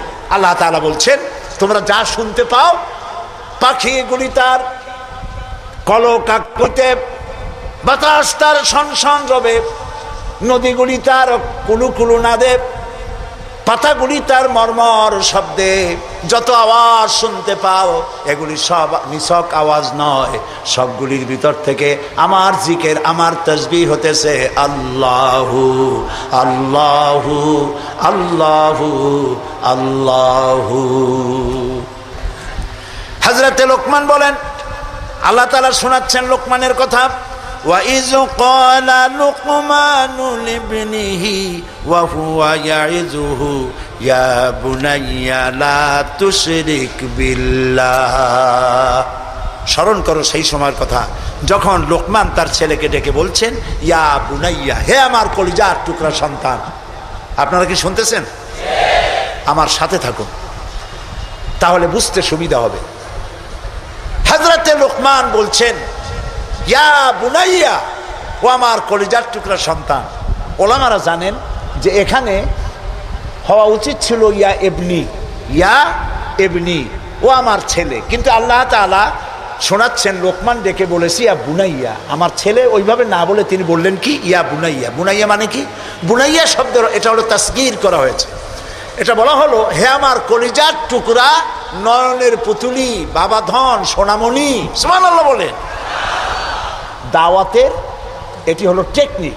আপনি যখন ইসলামের দাওয়াত দিবেন তখন আপনাকে দাওয়াত দিতে হবে মিষ্টিভাবে। আল্লাহ শিখাই দিয়েছেন, উদউ ইলা সাবিলি রাব্বিকা বিল হিকমাতি ওয়াল মাউইজাতিল হাসানা। উত্তমভাবে, মিষ্টি করে, সুন্দর করে, বৈজ্ঞানিক পন্থায় সুন্দর সুন্দর কথা দিয়া মানুষকে আমার পথে ডাকো। আল্লাহ তাআলা বলছেন, সুবহানাল্লাহ। এই জন্য আপনি মেজাজ খারাপ করলে পারবেন না। যে চোরের কাশি রোগ হয় আর যে পীরের মেজাজ খারাপ, এ দুইজন ব্যবসায় ভালো করতে পারবে না। পীরের যদি মেজাজ খারাপ বেশি হয়, মুরিদ একটাও পাবে না। আর যদি চোরের কাশি রোগ হয়, চুরি করতে গিয়ে পিটান খাওয়া ছাড়া পথ নেই। তো আপনি দিনের দাওয়াত দিবেন, আপনার মেজাজ ভালো হইতে হবে। দাওয়াত দিবেন মিষ্টি করে। রাসূলুল্লাহর কথাটাই দেখেন, আগেই কোন সুবহানাল্লাহ। আল্লাহ রাব্বুল আলামিন বলেন, ফাবিমা রাহমাতিম মিনাল্লাহি লিনতা লাহুম ওয়ালাউ কুনতা ফাজ্জান গালিদাল কলবি লানফাদ্দু মিন হাওলিক। হে রাসূল, হে রাসূল, আপনার প্রতি আল্লাহর করুণা হচ্ছে এই যে আল্লাহ তাআলা আপনার দিলটাকে নরম করে দিয়েছেন। সুবহানাল্লাহ। আপনার কাছে যেই আসে সিমেন্টেড হয়ে যায়, কেউ ছিটকে পড়ে না আপনার ব্যবহারের কারণে। রাসূলের ব্যবহার, সুবহানাল্লাহ বলে, সুবহানাল্লাহ। কি ব্যবহার! মসজিদে নববীতে এক বদবী এসে পেশাব করেছে মসজিদে নববীর মধ্যে। আচ্ছা কোন তো, এই মোমেন শাহীতে মসজিদের মধ্যে না, মসজিদের বাইরে দাঁড়াইয়া দেওয়ালের উপরে যদি কেউ পেশাব করে, আপনি কি করবেন? কর জি, বুঝতে পারছি আপনারা কি করবেন। চেহারা দেখি বোঝা যায় আপনারা কি করতে পারেন। মসজিদের ভেতরে পেশাব করতেছে রাসূলের সামনে। সাহাবায়ে কেরামদের চোখ মোটা হয়ে গেছে, ভাবখানা এই রাসূল পারমিশন দেন ওরে জম্মের মতো পেশাব করাই দেই। রাসূলুল্লাহ বললেন, না না, বাধা দিও না, তাহলে সে অসুস্থ হয়ে যেতে পারে। তার সবটা আনলোড হতে দাও। সবটা শেষ হইল, রাসূলুল্লাহ তাকে কাছে ডাকলেন, ডেকে বললেন, তুমি যে কামটা করলা, তুমি কি জানো এটা কি? কয় না, তা জানি না। তিনি বললেন, এটা হলো মসজিদ, আমরা এখানে আল্লাহরে সেজদা দেই। তোমার যখন এই কাজের দরকার হবে তখন বাইরে গিয়ে করবা। তোমাদের উপাসনালয় আছে না? কয় যে আছে। তো সেইখানে যদি এই কাম কেউ করে তাহলে তোমার কেমন লাগবে? এই কাজটা আর কখনো করবা না। লোকটি বলল, আমি তো শুনেছিলাম আপনি বাদশাহ, তা আমি এখন বুঝলাম আপনি বাদশাহ না। বাদশাহ হইলে যে কাম আমি করছি এতে তো আমার কল্লা এতক্ষণ গড়াগড়ি যাইতো। আপনি তো বাদশাহ না, আপনি অবশ্যই অবশ্যই আল্লাহর নবী, কোনো সন্দেহ নাই আমার মনের মধ্যে। এই ছিল রাসূলের ব্যবহার। রাসূলুল্লাহ সাহাবীদের দিকে তাকায় বললেন, ইন্নামা বুইসতুম মুয়াসসিরিন। ও সাহাবীরা, আল্লাহ তোমাদেরকে পাঠাইছেন মানুষের কাছে দ্বীনকে সহজ করার জন্য, কঠিন করার জন্য নয়। রাসূলুল্লাহ যখন দাওয়াতের লোক পাঠাতেন বলতেন, ইয়াসসিরু ওয়ালা তুআসসিরু, মানুষকে সহজ করে দ্বীন বুঝাও, কঠিন করে বুঝায়ও না। বাশশিরু ওয়ালা তুনাফিরু, বেহেশতের খবর দিয়া মানুষকে দ্বীনের পথে ডাকো। জাহান্নাম জাহান্নাম, এটা করলে জাহান্নাম, সেটা করলে জাহান্নাম, জাহান্নামের ভয় দেখিয়ে মানুষকে দ্বীনের রাস্তা থেকে সরিয়ে দিও না। সুবহানাল্লাহ। এই ছিল রাসূলের ব্যবহার। তাই মানুষকে দাওয়াত দেওয়ার সময় টেকনিকটা, লোকমানের দাওয়াত ছেলের প্রতি আল্লাহ কত পছন্দ করেছেন। তিনি ডেকে বলছেন, ইয়া বুনাইয়া, ও আমার কলিজার টুকরা, আমার বাবা। আপনি নিজে হাসানা মোমেন শাহীদ এমন বখাটে ছেলে, মাথায় উল্লুকের মতো চুল, হাতে ভাল্লুকের মতো নখ, গলায় সোনার চেন, এরকম মোমেন শাহীদে নাও থাকতে পারে। কিছু পোলাপান আছে মাথায় চুল টুল রাখিয়া একটা কেমন কেমন ভাব, তারপরে গলায় মোটা সোনার চেন। পৌষ মাসের শীতেও সামনের 2-3টে বোতাম খুলে থই, লোকেরা যেন বোঝে উনি একখান কিছু ঝুলাইছে। এইরকম ছেলেকে যদি আপনি তো রাগ করে আছেন, ছেলে আপনার কথা শোনে না, যদি ভাত খাওয়ার সময় ডাকেন, সোনামণি, বাবা, কলিজার টুকরা, নয়নের পুতুলি, আব্বু একটু কাছে আয়, আহারে, ও যত বড় খারাপ হোক আপনার পায়ের কাছে চলে আসবে। আপনি ওর কপালে একটা চুমা দেন, ওর গালে একটা চুমা দেন, আব্বু এই যে তুমি জামা কাপড় পরছো এগুলো মাইকেল জ্যাকসনের জন্য শোভা পায়, তুমি রসুলের উম্মত, মুসলমান মায়ের পেটে আসছো, এটা তোমার জন্য শোভা পায় না আব্বু, এই কামটা তুমি করো না, আমার অসম্মান হয় সমাজে। এই কথা বললে হাজার রাত ও শোনার চাইতে আপনার এই মধুর ডাকে আপনার ছেলেকে হেদায়েত হতে পারে। হযরতে লোকমান এইটা শিখাইছেন, ইয়া বুনাইয়া, ও আমার কলিজার টুকরা সন্তান। নসিহত শুনে মনে হয় যে ছেলে খুব ছোট, কিন্তু আসলে ছোট না। ছোট ছেলের এত বড় নসিহত করা যায় না। নসিহতের গুরুত্ব বুঝে বোঝা যায় ছেলে ছোট না ছেলে বড়, কিন্তু ডেকেছেন তিনি সোনামণি বলে। যেমন আমাদের দেশে খোকা আছে, গেদা আছে। আমাদের বরিশালে পিরোজপুরে বাচ্চা ছেলেদেরকে আদর করে ডাকে গেদা, আর বেশি আদর করলে কয় গেদু। মোমেন সাহিত্যে কি কয়? খোকা কয় না? খোকা বা গেদা কিছু বলে তো বাচ্চাদেরকে? গেন্দা। হ্যাঁ, গেন্দা তো আরো মজা। এখন গেন্দা, জি।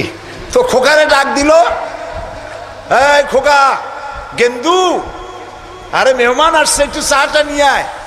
মেহমান মনে করে গেন্দু বুঝি খুব ছোট, গেদা খুব ছোট।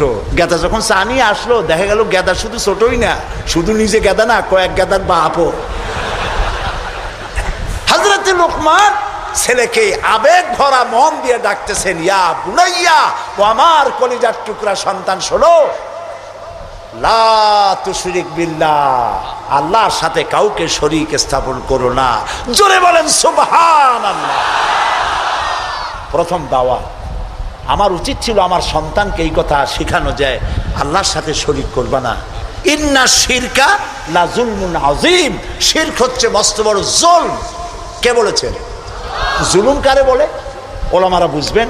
জুলম বলা হয় ওয়াদউশ শাই ফি গায়রি মুহাল্লি, যেখানে যে জিনিস রাখার নয় সেইখানে সেই জিনিস রাখার নাম জুলম। যেমন এই টুপি রাখার জায়গা কোথায়? মাথায়।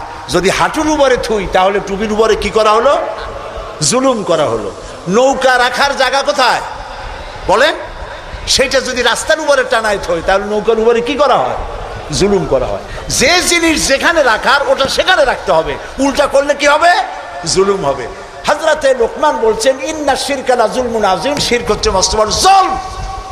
তাহলে শিরকটা কি? শিরক হলো আল্লাহর কাছে যেসব সাহায্য পাওয়া যায় ওই সব সাহায্য অন্যের কাছে চাওয়া যাবে না। সাহায্য, ওয়াইজা সাআলতা ফাসআলিল্লাহ ওয়াইজা ইসতাআনতা ফাসতাইন বিল্লাহ, ক্বালা নবী সাল্লাল্লাহু আলাইহি ওয়াসাল্লাম। নবী করিম সাল্লাল্লাহু আলাইহি ওয়াসাল্লাম বলেছেন, কিছু চাইতে হলে কার কাছে চাও? অন্যের কাছে চাইলে কি হবে? শিরক হবে। কোনটা একটু বোঝেন। আপনারা বিরক্ত হচ্ছেন না তো? নিতান্ত পেশাব পায়খানার বেগ না হলে মানুষের মধ্য দিয়ে হাঁটবেন না, একটু বলে নিলাম। আমি আপনাদেরকে কাউকে কষ্ট দিতে চাই না। নিতান্ত প্রচণ্ড পেশাব পায়খানার চাপ না হলে মানুষের মধ্য দিয়ে হাঁটা ঠিক না। মুসলমানদেরকে কষ্ট দেওয়াও কবিরা গুনার শামিল। তো আল্লাহ তাআলার সঙ্গে চাইলে পরে চাওয়াটাই শিরক নয়। যেমন আমার ঘরে অনেক সময় মেহমান আসে, আমার ঘরে চা বানাবো, চিনি নেই, তখন আমার ঘরের কাজের লোককে বলা হয় দোতলায় যাও বা তিনতলায় যাও, একটু চা, একটুখানি চায়ের পাতা বা একটুখানি চিনি চায়ে নিয়ে আসো। এটা কিন্তু শিরক না। আমি বাড়ি বানাইতেছি, টাকায় কুলাইতে পারছি না, আমি দেলোয়ার হোসেন খান দুলু ভাইকে বললাম, ভাই আমরা তো পার্লামেন্টে একসাথে থাকি, আমি তো টাকায় কুলাইতে পারতেছি না, আমার 10 লাখ টাকা দেন। এটা শিরক না। কথা কি বুঝে আসতেছে? কোনটা শিরক? শিরক হলো বিবাহ করেছে 8-10 বছর বাচ্চা হয় না, এই বাচ্চা আপনি কোনো খাজা বাবা কোনো পীরের মাজারে চাইতে পারবেন না, এটার নামই শিরক। আমার অসুখ হয়েছে, আমি রোগ মুক্তির জন্য কোনো পীরের নামে মানত করতে পারি না, হারাম। মানুষের নামে মরা পীর অথবা জীবিত পীর, কোন পীরের নামে মানত এবং তার কাছে আশা পূরণের জন্য যাওয়া জায়েজ নাই, হারাম, হারাম এবং হারাম। সন্তান দেবে কে? চিল্লায় বলেন। সন্তান দেওয়ার মালিক তিনি, তিনি ছাড়া কেউ সন্তান দিতে পারে না। এই দেখুন কোরআন, কোরআনে কারিমে রব্বুল আলামিন বলেন, আমি কাউকে কন্যা দেই, আমি কাউকে পুত্র দেই, কন্যা দেই না, কন্যা দেই তো পুত্র দেই না, আবার কাউকে কন্যাও দেই পুত্রও দেই, আবার কাউকে কিছুই দেই না। ইন্নাল্লাহা আলা কুল্লি শাইইন কাদির, সমস্ত জিনিসের উপর ক্ষমতা কার? সবাই বলেন আল্লাহ তাআলার ক্ষমতা। আচ্ছা, আরেকটা কথা বলেন, আপনারা জবাব দেন, পীর বুজুর্গ তারা বড় না নবীরা বড়? কারা বড়? মানুষে বোঝে না, সেই জন্য বলে পীর পয়গম্বর। কথা বলতে গিয়ে বলে পীর পয়গম্বর, মনে হয় যেন পীর আসছে আগে পয়গম্বর আসছে পরে। কি অন্যায় কথা। প্রিয় ভাই সব, পীর আর নবী তুলনা দেওয়া মোটেও জায়েজ নেই। তবে একথা আমি বলতে পারি, সারা পৃথিবীর সব পীর, সারা পৃথিবীর সব আলেম সব যদি একত্রিত হয়, একজন নবীর জুতার সমান হবে না। বলেন সুবহানাল্লাহ। তারা আল্লাহর নবী, কোন নবীর কোনো ভুল নাই, গুনাহ নাই, মাসুম, বেগুনাহ, আল্লাহ নিজে তাদেরকে হেফাজত করেন। সুবহানাল্লাহ। এবার দেখুন, আমরা সন্তান চাইতে আমাদের লোকেরা গেল মাজারের কাছে, আর হযরতে জাকারিয়া আলাইহিস সালাম সূরা আলে ইমরান, আমি কি গল্প করতেছি না কোরআন শুনাইতেছি? সূরা আলে ইমরান আপনারা পড়বেন। সূরা আলে ইমরানের মধ্যে আছে, হযরতে জাকারিয়া আলাইহিস সালাম বুড়া হয়ে গেছেন, সন্তান নাই, একটাও নাই। তিনি আল্লাহর কাছে ফরিয়াদ করলেন, আল্লাহ আমি একদম বেওয়ারিস হয়ে যাব মরিয়া, তুমি আমাকে একটা সন্তান দিও। একদিন তিনি নামাজ পড়তেছিলেন, নামাজের মধ্যে হযরতে জিবরাইল আলাইহিস সালাম আসলেন। হযরতে জিবরাইল ওহী নাজিল করলেন। আল্লাহ তাআলা বলেন, হে জাকারিয়া, আমি তোমাকে সুসংবাদ দিতেছি, তোমাকে একটি পুত্র সন্তান দেওয়া হবে। পুত্র সন্তানটি জন্মগ্রহণ করার সঙ্গে সঙ্গে নাম রেখে দিও ইয়াহইয়া। ছেলে হবে, সন্তান হবে, সন্তান হবে ছেলে। আর নাম রেখে দিলেন কে? আল্লাহ নিজেই। হযরতে জাকারিয়া প্রশ্ন করলেন জিবরাইলকে, জিবরাইল, আল্লাহ তো বললেন যে আমারে আল্লাহ ছেলে দিবেন, কিন্তু এই ছেলেটা হবে কেমনে? আমি তো বুড়া, সোজা হয়ে খাড়াইতেও পারি না, আমার বউ হলো বুড়ি, আকিম, বন্ধা, বাজা, জিন্দিগিতে বাচ্চা হয় নাই, আমি বুড়া, বউ বুড়ি, বাচ্চা হবে কেমনে? হযরত জিবরাইল জবাব দেন নাই। জবাব দিয়েছেন কে? মাত্র একটি শব্দ দিয়ে জবাব দিয়েছেন তিনি। আল্লাহ তাআলা বলেছেন, কাযালিক, যেমনি ইচ্ছে করি তেমনি বাচ্চা দেব। সুবহানাল্লাহ বলে। আল্লাহ তাআলা কিছু করতে চাইলে তিনি তো কুন ফায়াকুনের মালিক। দুইটা অক্ষর, কোন, কাফ আর নুন, কোন। আল্লাহ বলেন কোন, দেনান দেয়ার হয়ে যায়। সুবহানাল্লাহ। আল্লাহ তাআলা মানুষ বানাবেন, বাপ মা কিচ্ছু দরকার নাই, খালি কতটুকু মাটি হইলেই সারলো। পারছে কিনা বানাইতে? বলেন, নাম কি? দাদাও দরকার নাই। আল্লাহ মানুষ বানাবেন, বাপ মা, বাপের দরকার নাই, খালি একটা মেয়ে লোক দরকার। পারছেন না বানাইতে? কে তিনি? ঈসা আলাইহিস সালাম। ফাআলুল লিমা ইউরি, যা খুশি তাই তিনি করতে পারেন। এই আল্লাহরে থুইয়া তোমরা যাও কই? ফাইনা তাযহাবুন, কোথায় যাও? মুসলমানেরা বোঝে না। প্রিয় ভাই সব, আফসোস করে বলি, লোকেরা মাজারে যায়, মাজারে যাইয়া যা করে এই মুসলমানরা, মুসলমানই থাকে না। আমার নিজের চোখে দেখা, চট্টগ্রামে বাইজিদ বোস্তামির মাজার তারা বলে, কিন্তু ইতিহাস বলে না যে ওখানে ওনার কবর আছে। উনি ওখানে আসছিলেন একবার, এটা ইতিহাসে পাওয়া যায়। তো একটা পুকুর আছে, আমি একবার গেলাম, এত লোক যায় কি দেখি, গিয়া দেখি একটা পুকুর, সেই পুকুরের মধ্যে বিরাট বিরাট কচ্ছপ, বোধ হয় ওর 4টা কচ্ছপ এই মঞ্চে ধরবে না, এত বড় বড় কচ্ছপ, গায়ে শ্যাদলা পড়ে গেছে। মুসলমান, মাথায় টুপি, মুখে দাড়ি, গরুর কলিজা, খাসির কলিজা নিয়ে গেছে, কাটিয়া কাটিয়া কচ্ছমরে খাওয়ায়, আর কচ্ছমের পায়ে হাত দিয়ে চুমা খায়। নাউযু বিল্লাহি মিন যালিক। বুজুর্গ কচ্ছম, মুসলমানে কদমুচি করে কচ্ছমের। আমি দেখে চিন্তা করলাম, ক্ষুধার্ত, তৃষ্ণার্ত, এতিম, গরিব মানুষের যদি এই দৃশ্য দেখে, তাহলে সে হয়তো আফসোস করে বলবে, আল্লাহ, মানুষ না হইয়া কোনো পীরের দরবারের কচ্ছম হইলে তাও মাঝে মধ্যে একটু কলজা খেতে পারতাম, এখন তো ভাতও পাই না। নাউযুবিল্লাহ। একটা গাছ দেখলাম দূরের থেকে, অনেক ফল। আমি চিন্তা করলাম, গাছে এত ফল হয়, কি গাছ? কাছে গিয়ে দেখি কি ফল, ইট আর পাথর ঝুলানো, দড়ি দিয়া ইট পাথর ঝুলানো। আমি জিজ্ঞেস করলাম, ভাই এগুলো কি? এগুলো মেয়ে লোকেরা ঝুলাই গেছে কেন? কয়েছে যেসব মেয়ে লোকের বাচ্চা হয় না, ওরা এখানে মানত করে ইট ঝুলাবো, পাথর ঝুলাবো। তো এর সিগনিফিকেন্স কি, দর্শনটা কি? কয়েছে দর্শন হলো এই মেয়ে লোকদের ধারণা যে এইভাবে ঝুলাই থুয়ে গেলে এ যেমন ভার হয় ডালের মধ্যে, ওই রকম পেটের মধ্যে ভার হইতে হইতে একদিন বাচ্চা হয়ে যাবে। কি আশ্চর্য কথা! আহারে মুসলমান, প্রিয় ভাই, সব মাজারে লোকেরা যায় আর সেখানে চাদর দেয়, আগরবাতি দেয়, মোমবাতি দেয়। আপনারা দেন না, এরকম মমিন সাইতে নাই? আছে এরকম মাজার? আচ্ছা, দেওয়ার সময় আপনারা কি এই চিন্তা করেন যে এই যে টাকাটা দিলাম, এই টাকা দিয়ে পীর সাহেব কি বেঁচে আছেন? উনি কি এগুলি খেতে পারবেন? কমলা, বেদানা, আঙ্গুর কিনে খেতে পারবেন? অথবা তার বউ বাচ্চা কেউ বেঁচে আসে খেতে পারবেন? দেন কেন? এই দেওয়ার ফলে এই টাকাগুলি দিয়ে কি হয়? ওইখানে বসে আছে কিছু লোক যারা মাথায় শালু কাপড় বাঁধা আছে না, শালু কাপড় বাঁধা, লোহার শিকল পরা, দাড়িতে জট, মাথায় জট, গায়ে সালার চট, মোষ আর দাড়ি দিয়া ঢাকা। আমি অনেক সময় তাকায় দেখছি, হাসে না কান্দে বোঝার কোন উপায় নেই। নওজুবিল্লাহ মিন যালিক। একটারে দেখি ওইখানে বসে গাঁজা খাইয়া কি জানি দূরের থেকে তাকায় দেখছি ছাত্র জীবনে, এরভাবে কি জানি ডলে হাতে, এরকম ডলিয়া তারপরে কলকিতে ভরে দিল টান, চোখ বড় হয়, এরকম ক্রমান্বয়ে চোখ বড় হইতে থাকে। আরে এরপরে কি জানি এরকম একটা কান্দের উপর থেকে, নাম জানি না আমি, কান্দের উপর থেকে এভাবে ঘষে আর বলে, মদিনা যাব কেমন মদিনা। আমি বলি, তুই শয়তান, তুই মদিনা যাবি কেমনে? এত গাঁজা খাইয়া তুই যাবি মদিনা? এটা কি সম্ভবপর কথা?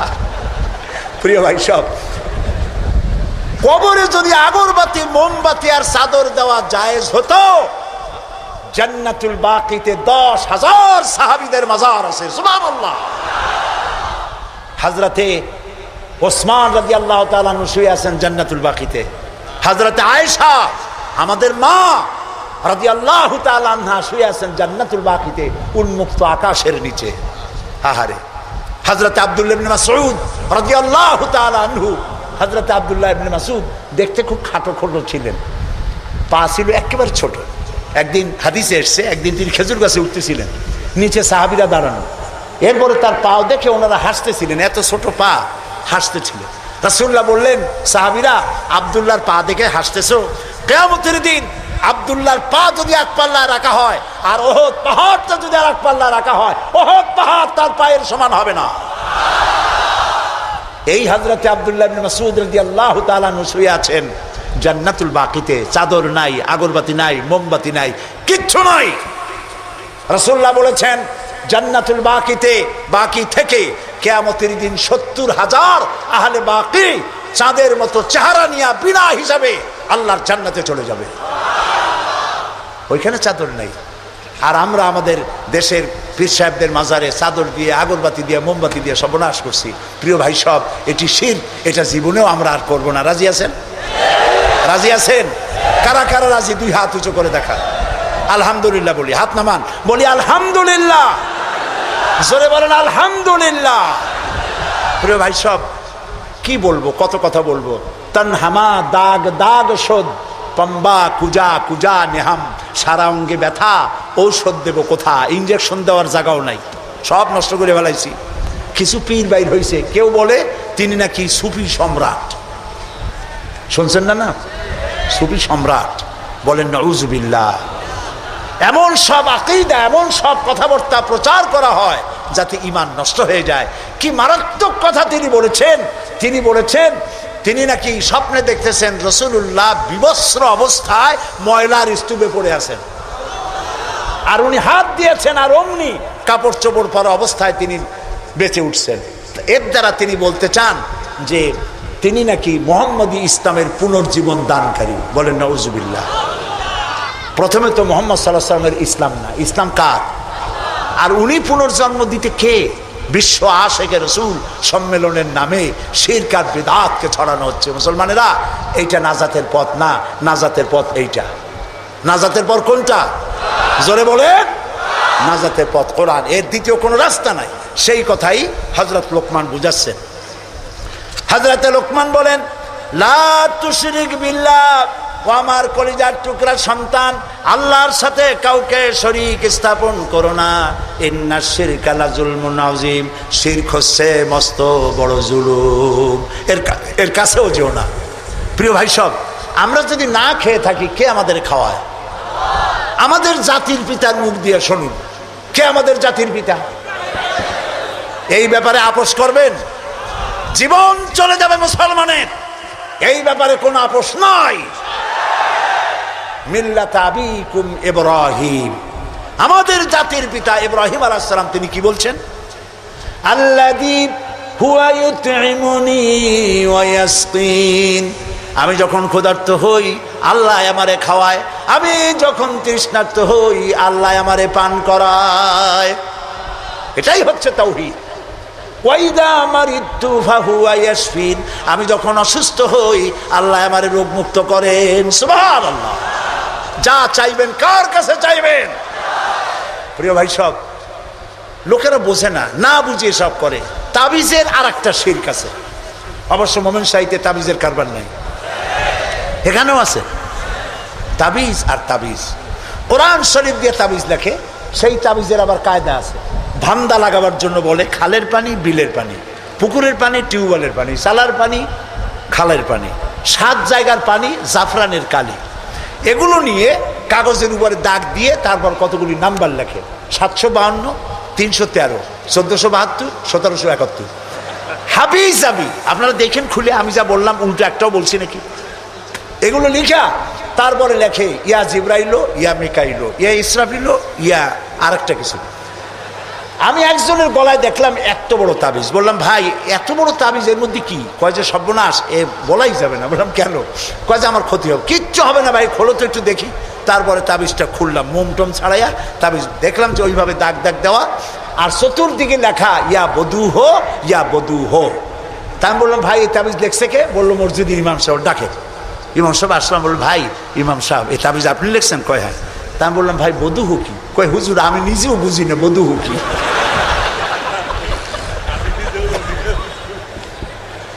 এখানে ওলামায়ে কেরাম আছেন, তারা হয়তো জানতে পারেন, আমি আমার বিদ্যা যতটুকু না, আমি বধু হো চিনি নাই কি জিনিস। এই সব তাবিজ লিখে লিখে গলায় ঝুলানো হচ্ছে। পীর সাহেবদের কাছে যায়, লাল সুতো কালো সুতো নিয়ে যায়, পীর সাহেবরা পরে ফুদায় গিরে দেয়, ফুদায় গিরে দেয়। এই সুতা গলায় বান্ধা, তারপরে এই সব তাবিজ ঝুলানো। হাদিস শরীফে এসেছে শিরক, শিরক। রাসূল এটা করেন নাই, একজন সাহাবী তাবিজের ব্যবসা করেন নাই। ঝাড়ফুঁক করেছেন, ঝাড়ফুঁক করা জায়েজ আছে, রাসূলুল্লাহ করেছেন, সাহাবায়ে কেরাম করেছেন। ঝাড়ফুঁকের জন্য কোরআনের মধ্যে 2টা সূরা শুধু ঝাড়ফুঁকের জন্যই আল্লাহ নাজিল করেছেন, একটা সূরা ফালাক আর একটা সূরা নাস। সুবহানাল্লাহ বলেন। মানুষের ক্ষতি করতে পারে, জাদু টোনা করতে পারে, সেজন্য রাসূলুল্লাহ বলেছেন, লক্ষ্য করেন হাদিস, সূরা ফালাক সূরা নাস 3 বার পড়বে ফজরের পরে, 3 বার পড়বে রাতে শোয়ার সময়। পড়িয়া হাতের মধ্যে ফু দিয়া এই হাত দুটো মাথা থেকে শুরু করে শরীরের মধ্যে ডলে দিবে। রাসূলুল্লাহ নিজে এটা করতেন। আল্লাহ রাসূল বলেছেন এই আমল যে করবে, দুষ্ট জিন, দুষ্ট শয়তান, দুষ্ট মানুষের অনিষ্টতা থেকে আল্লাহ তাকে হেফাজত করবেন। সুতরাং এই তাবিজের ব্যবসা ছাড়া উচিত এবং সব রকমের শিরক থেকে মুক্ত হওয়া উচিত। তাহলে আল্লাহ তাআলা আমাদের প্রতি রহম করবেন। আল্লাহ তাআলা জিজ্ঞেস করছেন, ছেলে মেয়ে সুস্থতা অসুস্থতা মানুষের কাছে চাও কেন? আলাইসাল্লাহু বিকাফিন আবদা। আবার শোনেন, কে বলতেছেন কথা? আলাইসাল্লাহু বিকাফিন আবদা, আমি আল্লাহ, আমি কি আমার বান্দার জন্য যথেষ্ট নই? আপনারা বলেন অবশ্যই যথেষ্ট। চিল্লায় বলেন অবশ্যই যথেষ্ট। তা আল্লাহ তাআলা যদি যথেষ্ট হন, তাহলে আমরা শিরকের কাছে কেন যাব? আল্লাহ কি পছন্দ করলেন দেখেন। আল্লাহ তাআলা পছন্দ করে লোকমানের কথা উঠাই দিলেন যে শিরক করবো না, শিরক হলো মস্ত বড় জুলুম। এই শিরকের কথা একটি আয়াত পড়ে শেষ করে দেই। আমরা কি আল্লাহর সাথে দেখা করতে চাই? বলেন। এটা তো খুব খারাপ কথা হলো। আমি বললাম আমরা কি আল্লাহর সাথে দেখা করতে চাই? এই 4-5 জন করে চাই, আর বাকি লোকের অবস্থা তো খুবই করুন। আমরা কি আল্লাহর সঙ্গে দেখা করতে চাই? এইবার বুঝেছেন, প্রথমে বুঝছিলেন না। আল্লাহ রাব্বুল আলামিন বলেন, ফামান কানা ইয়ারজু লিকা রাব্বিহি ফালইআমাল আমালান সালিহান ওয়ালা ইউশরিক বিইবাদাতি রাব্বিহি আহাদা। যদি কেউ রবের সঙ্গে দেখা করতে চায়, তোমরা যদি আল্লাহর সঙ্গে দেখা করতে চাও, দুইটা কাজ করবা। এক নম্বর হলো ভালো ভালো কাজ করো, নেক কাজ করো। দুই নম্বরে আল্লাহর ইবাদতের সাথে কাউকে শরীক স্থাপন করবা না। শিরক থেকে যদি নিজেকে বাঁচাইতে পারো, আল্লাহর সাথে কিয়ামতে দেখা হয়ে যাবে। সুবহানাল্লাহ বলে।